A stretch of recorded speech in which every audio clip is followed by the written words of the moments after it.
Hey guys, what's up? We're currently trying to make ourselves at home here in a new place in Järvsö. And as you can see, this is the garage and we got plenty of boxes to unbox whenever we feel like it. We try to unpack like a box or two a day, but yeah, it's a little so and so.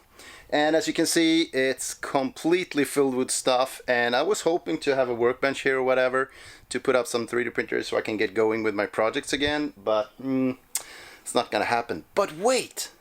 There's this little room here in the back.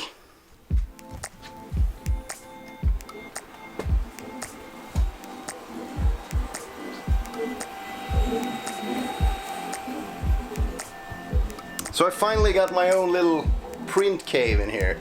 Currently printing some handlebar grips for a friend. I'll update you guys on that later.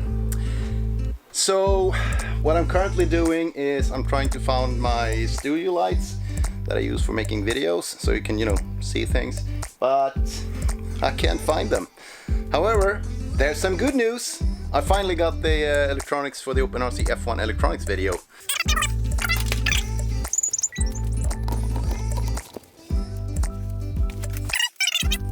So again, sorry about the lack of light, but it is what it is.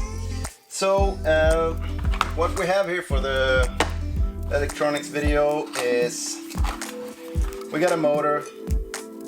That's kind of important. I'll just put this to the side. And we have the ESC speed controller. And we have a radio. I'm not gonna unpack this stuff. We're gonna do that later. This is the radio, and we also have the charger, which is kind of important, and there's a servo. Unboxed it, sorry about that.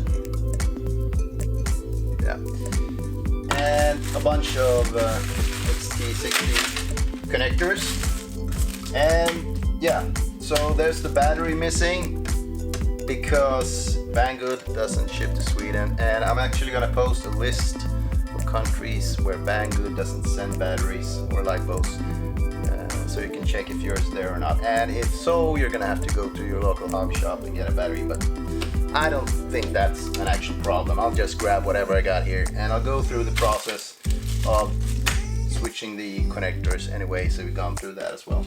So yeah, that's a quick update, and I'm gonna leave you guys to it because I got work to do. So I hope I see you guys in the next video. Bye!